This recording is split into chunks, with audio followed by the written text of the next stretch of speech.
Hello everyone, and welcome to another episode of It's News to Me. I'm your host, Anna. And I'm Magdalena.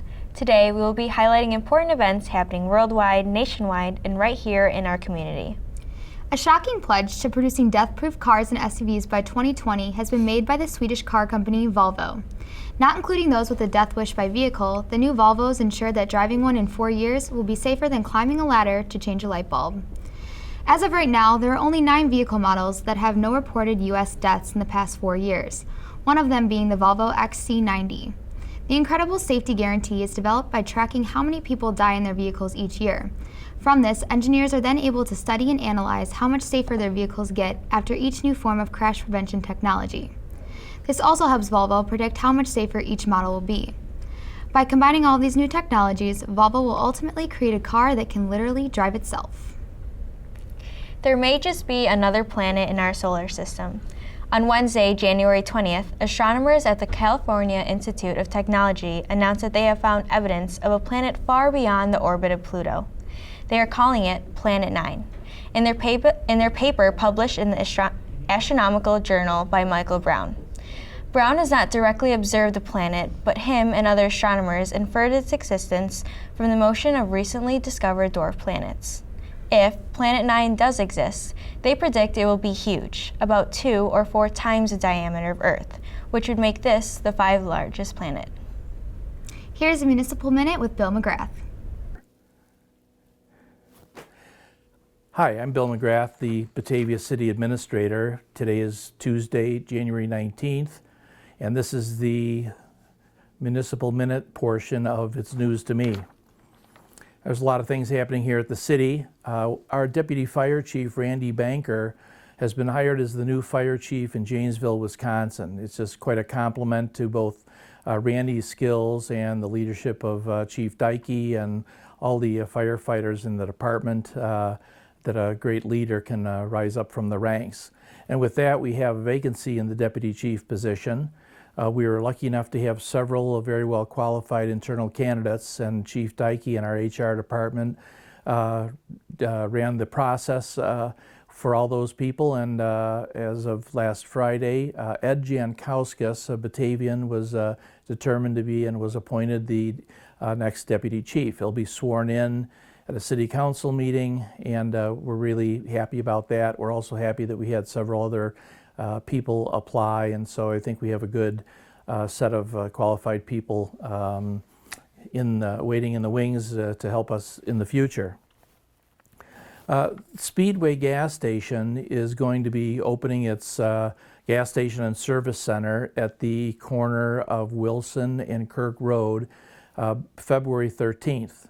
And they have pledged to us that they would like to hire Batavians if at all possible. So we will be setting up a simple job fair here at City Hall. It'll take place over 3 Saturdays. Those dates are not set yet, but I think it'll start pretty soon. Please look at our website, and I'm sure you can call the Speedway company to find out what the details are, but it's a good opportunity to keep jobs here in our own town. Tonight, the City Council is going to have an informal discussion about the Fox River. Over the past several years and culminating in our strategic plan, it's been acknowledged that the Fox River really is a fundamental part of our fundamental asset of the city. It's the reason why the city was settled in the first place, and certainly is is the root of or foundation of our old industrial colony down here. In any event, like other cities, the river, after it ceased being the center of the city in terms of industrial use, really kind of lost some of its sheen. I think over the 50s and 60s, of course, there was some cleanliness issue, but frankly, the Fox River really is in terrific shape. There's a lot of sport fish being taken out of it. Every year, it seems they find a few more endangered species up in our area and heading farther north from the Illinois River, so it's a very good sign. The City Council has decided that we have to have and should have a really focused discussion about what the future is of the Fox River as it goes through town. So I'm sure we'll be striking up a partnership with the Batavia Park District, which actually owns more riverbank than any other entity here in town. And we'll be discussing things such as the naturalization of certain areas, the stabilization of certain areas where we're seeing some erosion, areas that are in the heart of the town where maybe we need some hardscape and hard edges so we can do some redevelopment along the river. And of course the larger issue, which is what to do with the North Dam, which is slowly but surely falling apart. And of course, linked to that is the future of the Depot Pond. So the City Council and the Park Board will be discussing a process. I'm sure there'll be citizens involved in that process, so look for more to come on that project. As you may know, we are rebuilding the bridge at Deer Path Road. It's very narrow. There's no room for bicyclists or walkers to get across, and frankly, it's getting hard for a couple of cars to get across. We did get a grant for 80% of that project to be paid for by the federal and state government. The bids came in last week, and I'm happy to say that the low bids were at or lower than our engineer's estimate. Those bids are going through right now to make sure that they're all accurate and that they all make sense. And when they do, the staff will be making a recommendation soon to the Committee of the Whole, and construction is going to be held this year, 2016. Since the bridge will be taken down and be out of service for some time, there will be a formal detour route. We've already started to have some conversations with some of the associations that are out in that area, and we'll certainly inform everybody, including those people and the school district out there, as to what's going to happen so we can have a cooperative, successful detour plan. The March 21st through the 25th is the week of the annual Batavia Restaurant Madness Week. It's a cooperative effort among the city, Batavia Main Street, and the Batavia Chamber of Commerce. There'll be more advertising coming out about that, but there's a series of restaurants that will offer discount coupons during that week. It's a good time to take advantage of some of our own restaurants.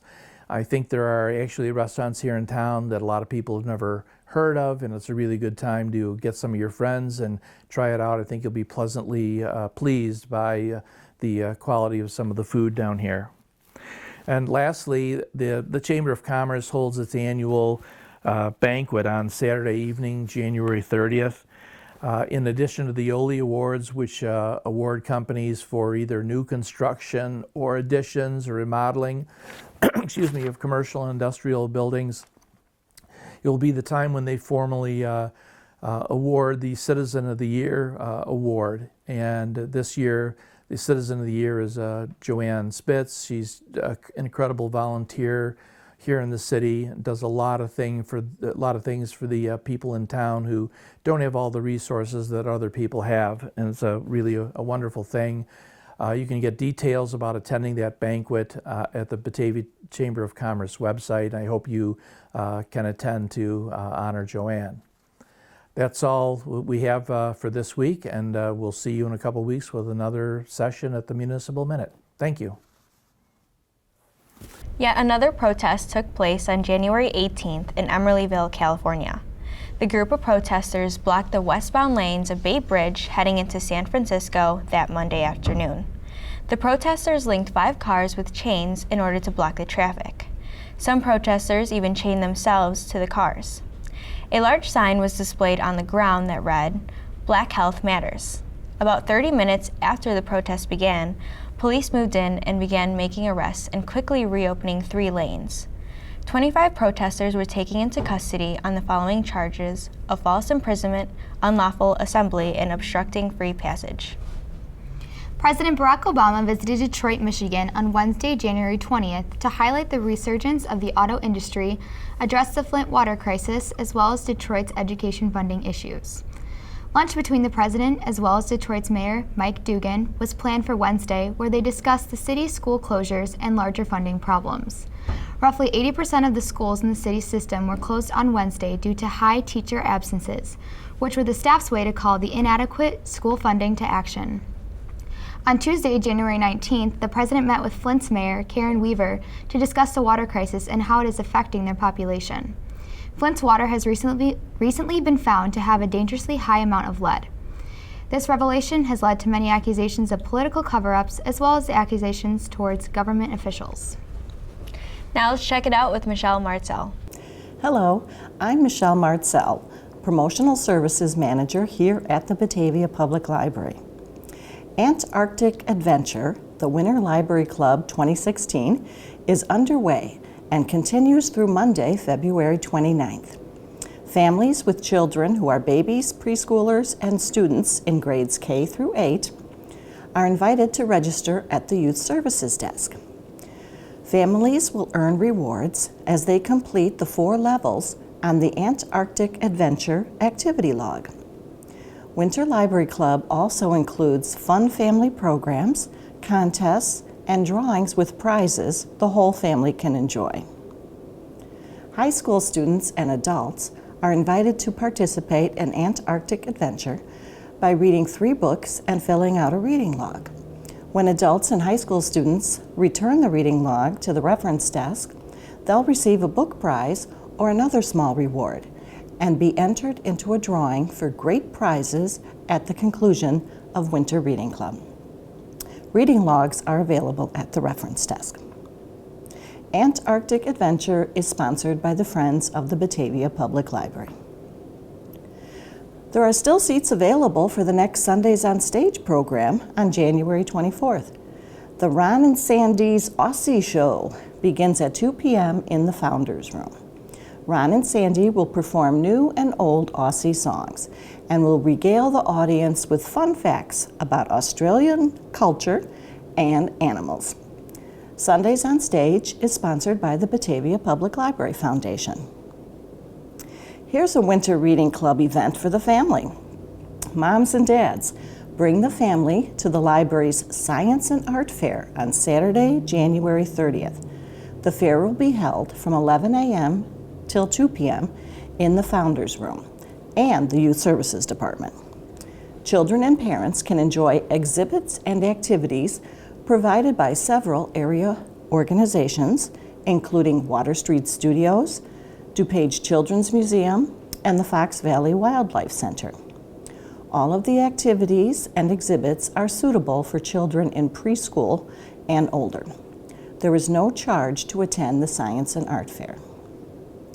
The library has some great programs coming up in February, which I'll tell you about during the February 5th Check It Out segment here on BATV. For a sneak peek, visit the library's online calendar at www.bataviapubliclibrary.org. I'm Michelle Martzel, and I hope to see you at the library. The past 18 months have been full of women making Major League sports history.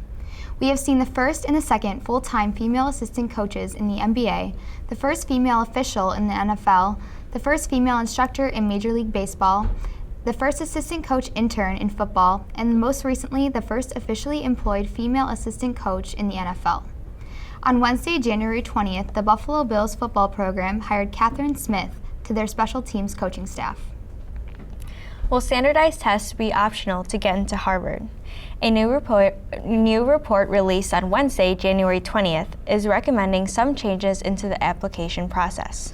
The report was also endorsed by more than 80 colleges. This report is sponsored by the Harvard Graduate School of Education in hopes to provide more opportunities to a broader group of students. If any changes were to take place, they will not be in place for another 2 or 3 years. The Chicago Blackhawks made franchise history on Tuesday, January 19th, when their 4-1 win against the Predators boosted their win streak to a record-breaking 12 consecutive games. Although head coach Joel Quenneville says that every game is different in all of his post-game and off-the-ice interviews, we believe that most, if not all of these games, include similarities. One main staple in the win streak has been the offensive domination of Patrick Kane. Kane has scored in all but 2 games of the last 12. Along with his consistency, the right wing for the Blackhawks also recorded his first regular season hat trick on Friday, January 15th in their game against the Toronto Maple Leafs. Besides just the offense, the Blackhawks are also seeing goalie Corey Crawford's best season yet. During the season so far, Crawford has set his career high of 6 shutouts. Backup goalie Scott Darling has also stepped up to the plate, allowing only 5 goals in his last 3 game starts, and winning all 3. Along with these things, the Hawks have also seen the emergence of new talent coming through on the team, such as Artemi Panarin, Artem Asmanov, and Philip Denault. The Blackhawks have also seen great domination lately in scoring first, scoring on power plays, and killing penalties. Looks like Chicago has something to look forward to for the rest of the NHL season. Let's head to the park bench with Katie Drum. Hi there, I'm Katie Drum, the Marketing and Sponsorship Coordinator for the Batavia Park District, and welcome to the Park Bench. I'm bringing you Park Bench news today from the Lodge at Laurelwood Park, formerly known as the Batavia Boat Club. This historical facility recently went through some updates with the installation of a brand new floor, and we also decided it needed a snazzy new name, so we did rename it to the Lodge.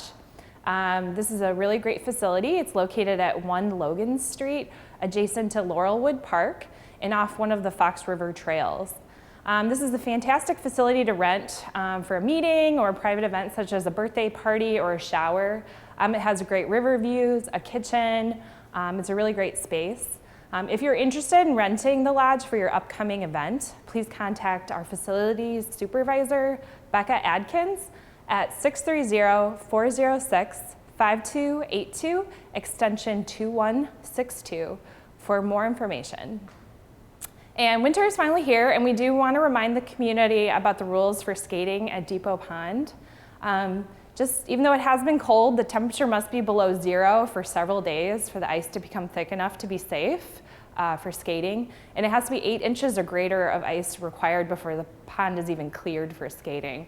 So please stay off the thin ice or slushy ice or freshly sprayed ice. Snow, rain, and warm weather spells can actually destroy many hours of work and make the ice difficult to skate upon. So when the red flag is flown, skating is prohibited.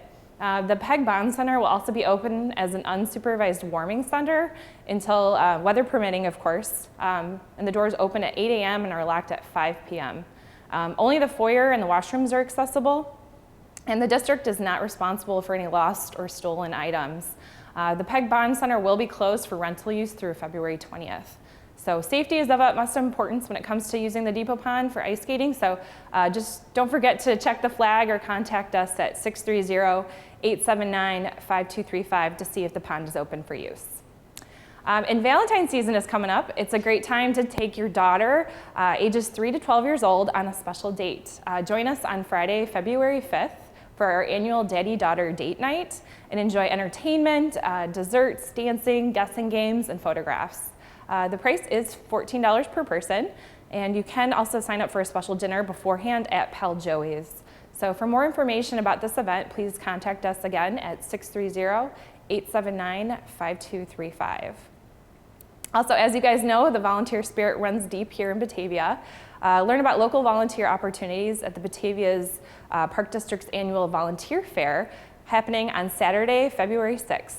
There will be local organizations on hand with volunteer opportunities. And volunteers play a vital part of any organization and for their success. They truly do make a difference within the community. In the parks and recreation alone, more than 250,000 people nationwide donate their time and expertise annually. And they save agencies and taxpayers millions of dollars every year as well. If you're interested in learning more about our volunteer fair or our volunteer opportunities in our district, please visit our website at www.bataviaparks.org.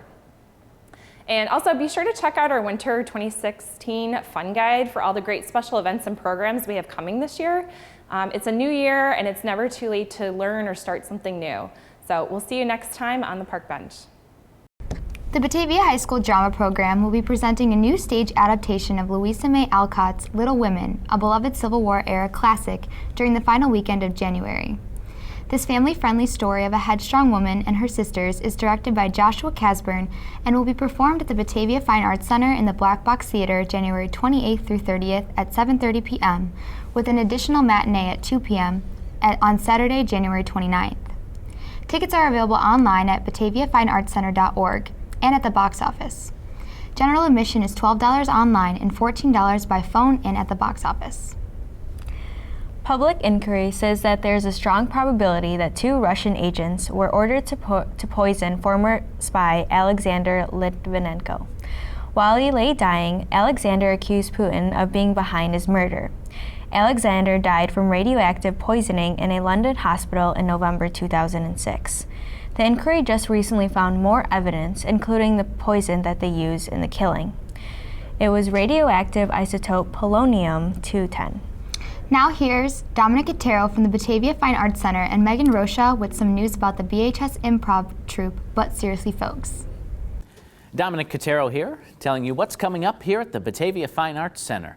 We've got a lot of great things coming up. We basically start in action here now, and we don't stop until the middle of July. So always look at our website for fun and exciting artistic opportunities. Starting next week, we have the Batavia High School production Little Women, which is in our Black Box Theater. And the week after that, a fantastic national tour. If you like music of any kind, you're not going to want to miss Red, Hot, and Blue, Dancing Through the Decades. It takes you all the way from big band through today. And lots of fun costumes, exciting vocals, and it is a show that comes straight to us from Branson, Missouri, voted #1 show in Branson, and we're just absolutely delighted to have them come. Also in the month of February, we've got Spotlight Youth Theater bringing another one of their fantastic shows here. A plethora of district concerts and opportunities for our students to have artistic outlets in the month of February as well. But always check us out at BataviaFineArtsCenter.org. That's center spelled CENTRE.org. Thank you very much, and that's what's happening at the center. Hi, I'm Megan Rocha from our Batavia High School Improv Troupe, But Seriously Folks. And coming February 5th, we have a new show at the Black Box in the Batavia Fine Arts Center. Recently, we went to Theater Fest at ISU, and 5 of our troupe members tried out, and 3 of them made it into the all-state troupe. So we're super proud to show them off and the rest of our troupe off at our show, February 5th at 7:30 in the Black Box at Batavia Fine Arts Center. Washington Post reporter Jason Rezaian was recently released by Iran after being in prison for 18 months. Rezaian was one of the 5 U.S. citizens released as part of the prisoner swap. He opened up about his experience in Iran, saying that he spent 49 days in solitary confinement. He was also placed in a 15 by 20 foot room with no cots or no mattresses. Along with his statement, Rezaian said, "I hope everyone will respect my need for privacy as I take some time for myself and for my family." On Friday, January 29th, the Batavia High School boys basketball program will be hosting its annual Pack the House event. BHS Basketball encourages families in the community to come spend a night watching the sophomore and varsity teams take on Streamwood, with sophomore playing at 5:30 and varsity at 7:30. There will be many special treats for kids. Not only will they get free admission to the game, but there will also be special concession stand items, as well as family-friendly fieldhouse activities, such as the free throw, hot shot, and three-point contests. BHS Boys Basketball hopes to see you all there for a night of total fun while supporting and cheering on the Bulldogs. 88 Detroit schools shut down, causing 44,790 students to miss class due to a citywide sick-out. Dozens of activists marched in front of the Detroit's Convention Center to protest about the current state of the public school system on Wednesday, January 20th. The demonstrators started the same day as President Obama visited the city to speak about the economic progress of the American auto industry. Now let's hear from Dr. Lisa Hitchens with the board brief. Hi, I'm Lisa Hitchens, the superintendent of Batavia School District 101. As you can imagine, as an organization, we spend quite a bit of time talking about student learning. We have a plan that outlines the strategies that we are committed to using that we know will help students learn and grow. One of those strategies is student ownership of their learning. In other words, we know that students learn when they're actively participating in their own learning and they take on new challenges. For some students, a barrier to this is perseverance or grit. From my own experience as a former math teacher, a tutor, and a parent, I know that some students are more willing to work through a challenging problem while others are quick to give up. In our district, teachers work with students to overcome this mindset because they know students who take ownership and persevere are more successful in their learning. I'm so pleased to tell you about a new free program that many teachers throughout the district will use with their students. Parents can also access this free program at home to help their students learn about this growth mindset. Warning, this might sound like an infomercial, but it is free. The program is LearnStorm, and it's Khan Academy's Math Challenge. It's designed to build perseverance and grit while learning math concepts. And we're trying to show students that they can learn anything. So from January 29th to April 1st, students in grades 3 through 12 can earn prizes to unlock math concepts for themselves, and also they can earn prizes for their classmates as well if they engage as a class. So the problems are aligned to the Common Core math standards on Khan Academy, so students will be taking these tests online. And the LearnStorm Challenge was piloted last year in California, and the results are very impressive. So we're very excited that it was brought to the Chicagoland area this year. Students can earn prizes, and they don't just have to be a math genius to earn the prizes. They have to be willing to persevere. That's the key part of this math challenge, is that points are not only earned for getting the right answer, but also for the work involved in arriving at the answer. So the more the student perseveres and they learn about grit, then they can earn more points. They can work independently and as members of their school team, building school pride and earning prizes along the way. Several BPS 101 teachers are signing up their classes for this challenge to work on it during the school day. But if you have a student in the district, you could also sign them up at home. Ask them if they're taking the challenge in class, because currently we have about 30 math teachers that have signed up their classes. And if your child is not signed up through their math teacher, you can encourage them to use LearnStorm at home. So for more information, visit learnstorm2016.org. And our hope is that students will not only get excited about math, but also cultivate the metacognitive skills that empower them and inspire them to become lifelong learners and to know that they can learn anything. That's all we have for today, everyone. Thanks for tuning in to another episode of It's News to Me. Be sure to check us out on Facebook and also take a visit to our website, mybatv.com. Don't forget to subscribe to our YouTube channel, BATV 1017 as well, to view all of our programming. Thanks again for watching. I'm Anna. And I'm Angelina. And that's News to Me.